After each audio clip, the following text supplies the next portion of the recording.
Patscast, the unofficial Regina Pats podcast. This is episode 201. It's our 4th annual awards reveal show. Got Chris here, Kevin there. How would you tonight, Kev? Not too bad. Had a pretty good game to announce the awards at, and yeah, it's been an okay week. Yeah, I mean, it's a good game to watch. Pats won. If you're into that kind of stuff, winning, I don't know, but yeah, the show is kind of more about just the awards that we announced live on the air with Dante and Drew in the first intermission. So yeah, we're just gonna kind of drop that, and yeah, I don't know. We won't discuss them too much. We're gonna kind of let that flow, and then we'll kind of discuss and get people's feedback and discuss that on our regular show on Sunday night. Yeah, and we'll go into more details about who got votes and how many guys got votes and that kind of stuff too. We'll break it down a little bit more. Yeah, this is just kind of the reveal.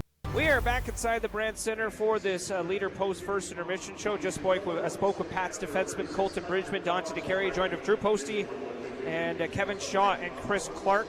Kevin Shaw and Chris Clark from the WHL Patscast, which is essentially the unofficial podcast of the Regina Pats, but they have done player profiles on essentially every single player this year, so thank you to both for doing that. Before we, talk about the awards, which we have done a segment on this in each of the last 3 years now. This is our third consecutive season doing the, I don't know what you would describe it. It's the Patscast Awards, but just explain what you've done to accumulate these numbers. Well, we distributed ballots to 20 different people and get their opinions. And these people are? People up in the press box, off-ice officials, a couple fans here and there, but people that are in tune with the Pats team. Perfect, and I'll get you guys' thoughts on this. It's the Pat Canadians in action on Tuesday in Saskatoon as we look at that Engelheim Chargers out-of-town scoreboard update. That is Game 4, I believe. Saskatoon is down in that series to the Pat Canadians 2-1. Game 5 will be in Regina at the Cooperator Center on Thursday. Maddox Schultz leads all U18 AAA scorers with 13 points in the playoffs. You guys been to any games at all? I've been to one. Chris? I have not. No, none at all. But pretty exciting if the Pat Seas could potentially get to the final. Yeah, definitely. Yeah, they've been a solid team, so it's nice to see. Maddox Schultz, Kevin? Yes, I like him. I haven't seen him live for a while. I saw when he was an underage. You've heard though. 2 years. Oh yeah, I've seen him a couple years ago when he was an underage, and he was a pretty good player then. Well, the Pats have a chance to get that first overall pick with a couple of games left in the season. It's between Regina, Edmonton, or the Kelowna Rockets, so we'll have to wait and see. All right, our first award, where do you want to start? Chris? Kevin? Okay, we'll start with the sportsmanlike player. Okay. Out of the 20 ballots, 19 people put their ballot in. Ephraim McNutt is our most sportsmanlike player with 21 points. Jace Eglund and Matt Pranich ended up in second and third. Awesome. And that obviously has to do with the amount of penalty minutes that those players took over the course of the season. Yeah, and just sportsmanlike play, all that kind of stuff. Yeah. Okay, good stuff. Next award. Our biggest surprise, that was Colin Klassen, 5 first-place votes, and then you had Deschamps and Panalakis behind him.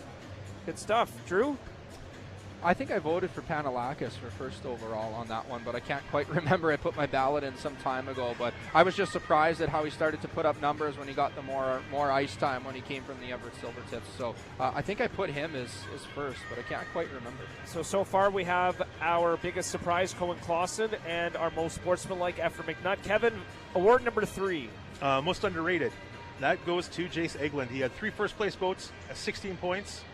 Zach Lansford second with 13 points, and McNutt and Connor Bear tied for third with 12 points. I would agree with that one. Drew? Yeah, that's a good one. I'd like to see my ballot because it's so funny. I can't remember all the names that I put down. So, but yeah, those would be 3 pretty obvious picks, and not surprised in the result in that one for sure. That one was pretty wide open. There was 14 different players getting votes on that one. Yeah, 18 players got votes, 14 first-place votes. So this is most underrated player? That was underrated, yeah. Yeah, I would put Jay Seglin on my ballot probably as number 1. Go ahead, Chris. Award number 4. Most improved. So first was Kelton Pine with 21 points, and Eglund was second at 10, then Hamilton and Huey with 9. Not bad. No, and I think with Kelton Pine, we kind of saw the Drew Sim pattern take shape like a couple years ago where he came in from the offseason and was just almost a completely different goaltender. And we know Hugh and Pine both put in a ton of work in the offseason, but especially before Christmas, Kelton Pine was just absolutely lights out for the Regina Pats. Yeah, definitely. And you've almost seen a really good improvement from Hugh here in the second half. It seems like QA's been kind of the main guy in the second half, right? Yeah. Mm-hmm. As far as the amount of starts, although they're kind of going back and forth as the season draws down. Kevin, the 5th award. Defenseman of the year is John Babcock, no surprise there. 46 points with 12 first-place votes. Efren McNutt second with 26 points, and Bridgman with 25 in third place. Now, I would argue Bridgman and McNutt, I think they've been important to this Pats D-corps, but John Babcock has been the most consistent defenseman all year long. Yeah, absolutely. And we just heard from Colton Bridgman, who talked about, the mentorship that he brings to the locker room. And maybe that's something that the voters don't know as much about, but it just speaks to why he gets this award. And 250 games tonight, so well-deserved. Next award, Chris. That's our most outstanding forward. That was Julian Mays, kind of runaway winner there with 13 first place votes, 49 points overall, and then Brown was second with 29 and Panalakis third with 18. Well, we had Julian Mays leading the Pats in scoring right now with over 40 points this season. He's got 12 goals, leads the team with over 30 assists, so no surprise there. Well, and the big thing for me was when he was traded and Cole Temple was sent to Everett and Mays came back the other way. There were some critics on that trade, but I was so impressed how Mays came from a really, really high scoring team to obviously a team that struggled to put the puck in the back of the net and essentially maintain the numbers that he was putting up in Everett before the trade. So that just goes to show you the type of player he can be. And we know Rob Vanstone mentioned that, in a year or two, he could be a 100-point guy in this league. Our next award, Kevin? Rookie of the year, we have a tie. Oh, boy. Zach Lansard had 33 points with 7 first-place votes, and Cohen Klassen also had 33 points, but he had 5 first-place votes. Deschamps was third with 25 points and also 5 first-place votes. Well, Deschamps has a bit of an offensive touch as well as a defenseman, so as he with 4 goals, see why he got that, and has dropped the gloves a couple of times. So there's a lot of players you could choose from in that category, though. Yeah, definitely. I thought that was it was a tough decision to go 1, 2, 3 there. Yeah, that's a tough one. I mean, youngest team in the league, so there's lots of guys you can essentially choose from. There's a lot of rookies. Yeah. And they've all looked good at some points, right? Yeah, they've all had kind of their bright spots at different points in the season, absolutely. Running short on time. Chris, next award. That's our last one. It's the most outstanding player, and that was Kelton Pine, kind of another runaway winner there. 16 first-place votes, 49 points overall, and then John Babcock second, and Julian Mays third. I think the big thing for Kelton Pine, guys, is, sometimes the numbers don't necessarily reflect the type of performance that a goaltender has, and obviously he sees a lot of rubber with the young team that he has in front of him, but out of the 15 wins that the Pats have this season, he's, basically responsible for 12. He's got 12 wins, but, there's a lot of those games that they wouldn't have won without Kelton Pine there. Couldn't agree more. I would agree he is the most outstanding Pat this year. I agree. Yeah, definitely. He's kept the team in a lot of games, to be honest with you. Oh, yeah. And much better season for Kelton Pine comparative to last year. For sure. Good stuff, gentlemen. If you're interested in listening to any other episodes or future episodes, you can listen to the podcast on Spotify, Patscast, or anywhere that you get your podcast. Kevin, Chris, thanks for joining us, and enjoy the rest of the game. Thank you, Dante. Thanks for having us. All right. Yeah, I just want to say thanks again to everybody who filled out a ballot. That was awesome. Thanks, guys. And yeah, any other thoughts there, Kevin? No, it was nice that we got 20 people, but unfortunately 3 didn't return ballots, and we ended up with a tie. Yeah, one could have broken the tie. Well, we were doing our best to try not to have a tie. Yeah.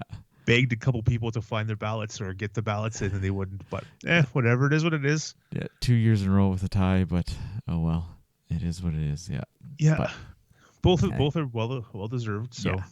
That was kind of could have been 1A, 1B right there. That could have been a three-way tie, really. Pretty much, yeah. It's pretty close.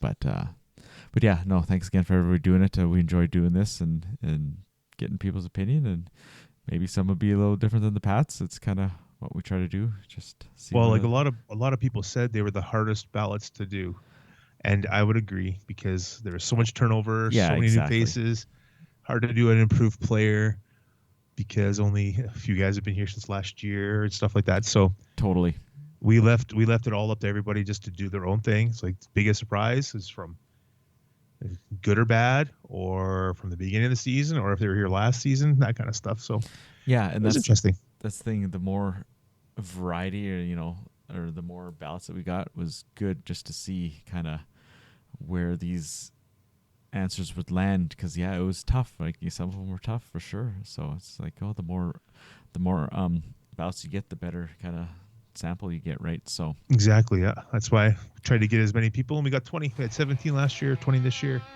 Yeah. Hopefully next year we'll have a few more. Yeah, for sure. So with that, I think we're going to wrap it up here, and we'll talk to you again on the weekend. So have a good night. Have a good one.